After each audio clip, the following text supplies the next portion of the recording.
Para saudara yang terkasih, dalam perjamuan malam terakhir sebelum Yesus memasuki sengsaranya, Yesus memberikan pengajaran dan perintah yang paling penting kepada murid-muridnya. Aku memberikan perintah baru kepadamu, kasihilah satu sama lain.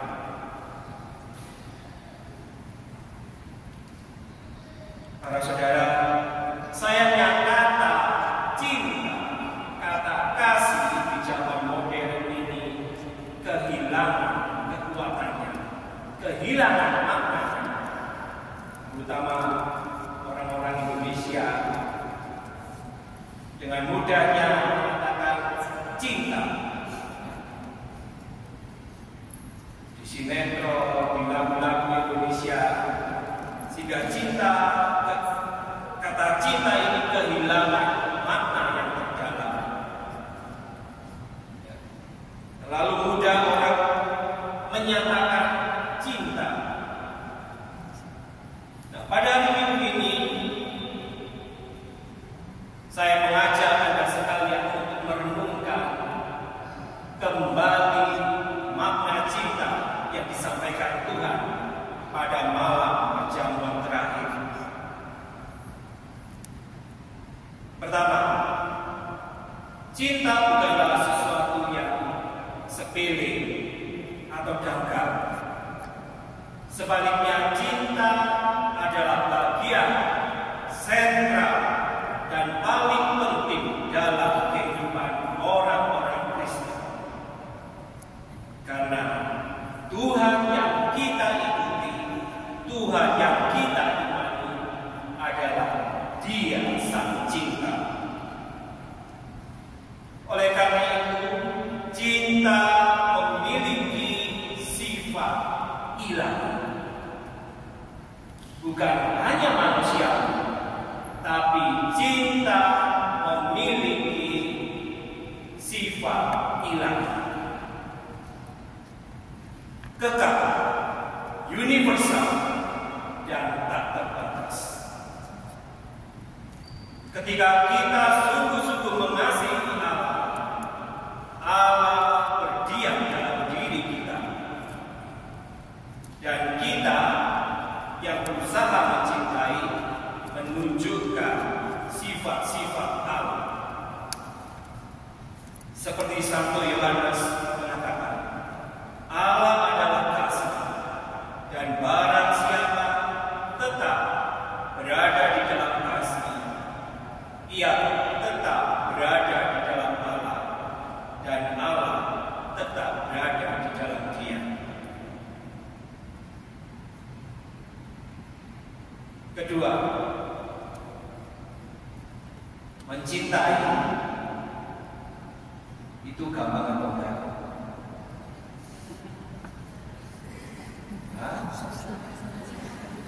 Ngomong gampang, I love you, I love you, I love you.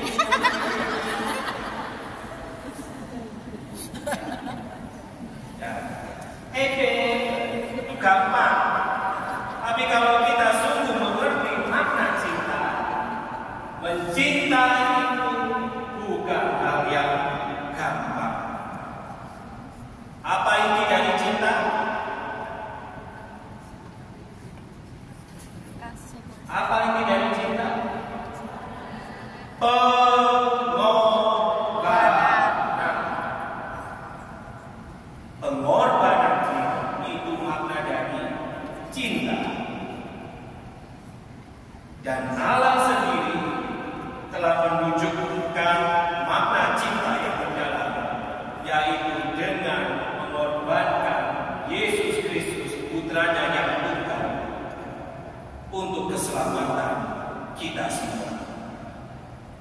Yohanes pasal 3 ayat 16. Karena begitu besar kasih Allah pada dunia, sehingga Ia mengaruniakan putranya yang tunggal, Tuhan kita, agar kita semua yang percaya beroleh keselamatan. Dan pengorbanan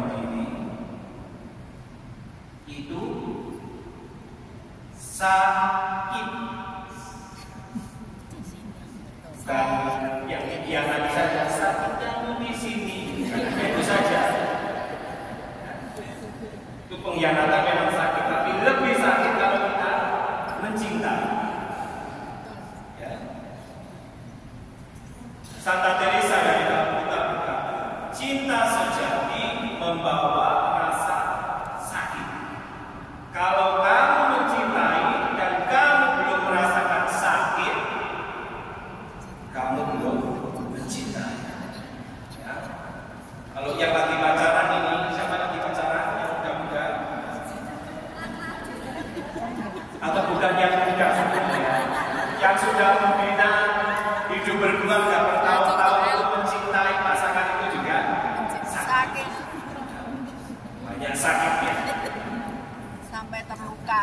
Nah kalau yang muda ini biasanya masih pacaran, cintanya itu terbatas pada hal yang senang-senang, nonton Facebook bareng-bareng, jalan bareng-bareng, maka cinta serasa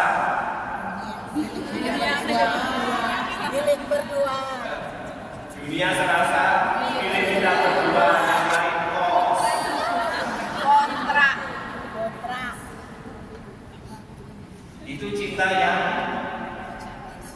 semu, bukan cinta yang sejati. Kalau cinta yang sejati itu pasti sakit. Jika Anda serius dalam mengasihi pasangan Anda, mengasihi komunitas Anda pasti tidak dapat menghindari rasa sakit.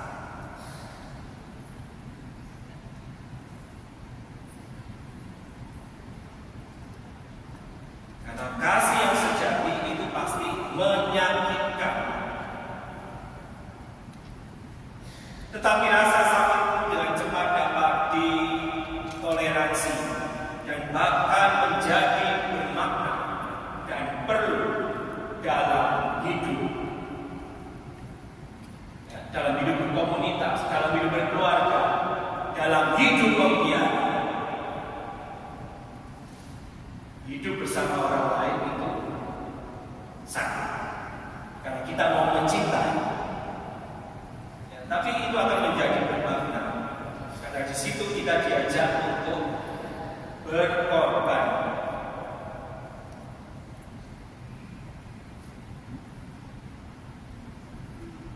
Para saudara, Tuhan tidak meminta kita untuk hanya berdonasi, tetapi untuk berkorban.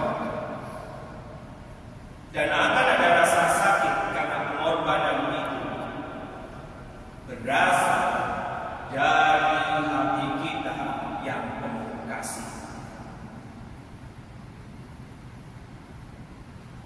Ketiga, meskipun kasih adalah tindakan yang bebas dan sukarela, ya, kasih itu tidak boleh dipaksa. Maka dalam sakramen perkawinan selalu romonya tanya, saya maksa enggak?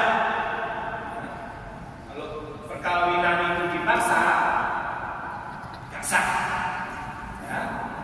Karena cinta itu harus bebas. Nah, tapi dalam Injil hari ini Yesus memerintahkan agar kita saling mengasihi. Ya, Yesus berkata, "Aku memberikan perintah baru bagimu, yaitu supaya kamu saling mengasihi." Kedengarannya aneh jika kasih itu diperintahkan dan tidak bersifat sukarela. Ya, maka kelihatannya kasih itu bukan kasih. Ya, kalau kasih dipaksa itu bukan kasih. Kasih Yesus adalah kasih agape. Apa artinya kasih agape? Adalah sebuah keputusan. Ya. Kasih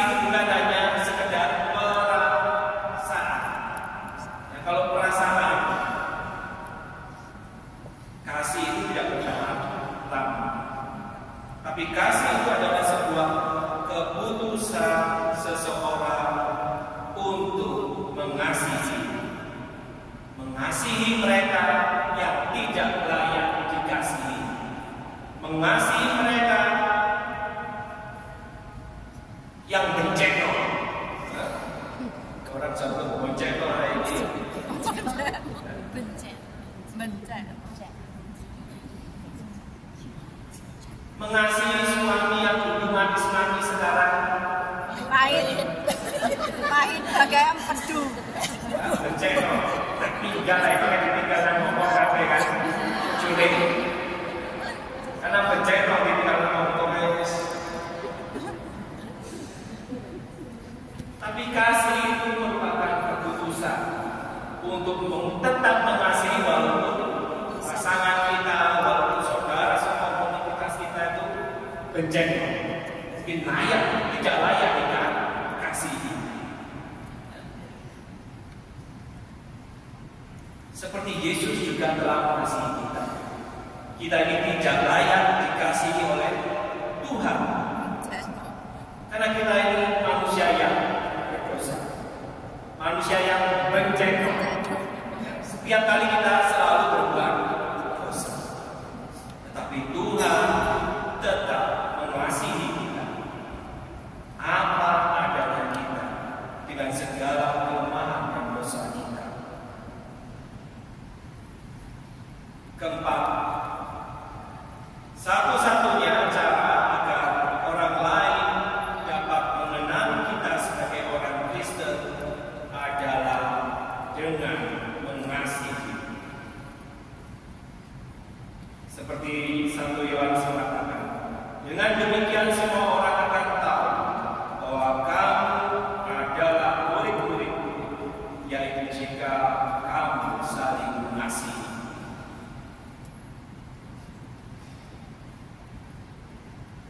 Para saudara terkasih,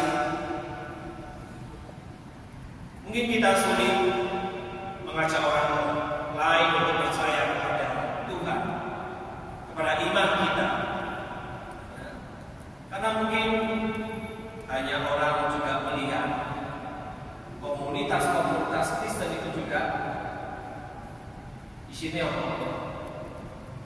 bukan. Karena saya menjumpai saudara-saudara kita yang lain yang tidak datang ke KKI, kenapa ikut KKI? Daripada berdekat terus, saya tak menghindari orang-orang Indonesia aja. Bisa jadi di sini juga tidak menunjukkan kasih persaudaraan, yang ini juga tidak mau mengasihi, kalau mau enaknya aja. Ya, karena memang hidup komunitas, hidup bersama itu gak gampang. Pasti ada pertengkaran, pasti ada salah paham. Kuncinya di mana? Kasih. Dengan kasih kita saling mengampuni. Gak apa-apa pertengkaran.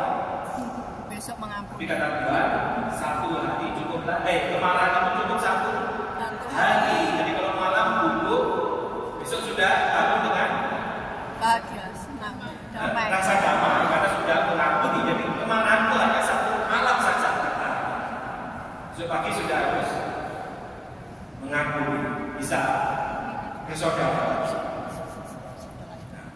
Kita mau menunjukkan kepada orang lain bahwa kita orang-orang Kristen itu punya cinta. Ketika kita bertengkar, cepat mengampuni karena kita punya cinta. Jangan mendem rasa marah. Engkau tadi penyakit. Kalau mau hidup sehat juga, awet muda, panjang umur, jangan nyimpan kemarahan, jangan nyimpan dendam, jadi stroke. Darah tinggi, asam urat. kuncinya hanya satu, cinta itu mengampuni. Kasih adalah satu-satunya tanda sejati dari orang-orang Kristen. Semua orang Kristen hendaklah menunjukkan kasihnya satu dengan yang lain. Nah, Para saudara, sekali lagi Santo Paulus mengingatkan kepada jemaatnya Korintus bahwa kasih itu adalah karunia dari Roh Kudus. Maka kita mohon pada perayaan Ekaristi ini agar kita dimampukan oleh Tuhan sendiri untuk mempunyai kasih. Kita mohon diberi karunia cinta agar di dalam diri kita cinta Tuhan itu menguatkan kita untuk mengasihi orang lain, mengasihi suami kita, anak-anak kita, saudara-saudara sekomunitas kita, dan juga orang-orang yang kita jumpai.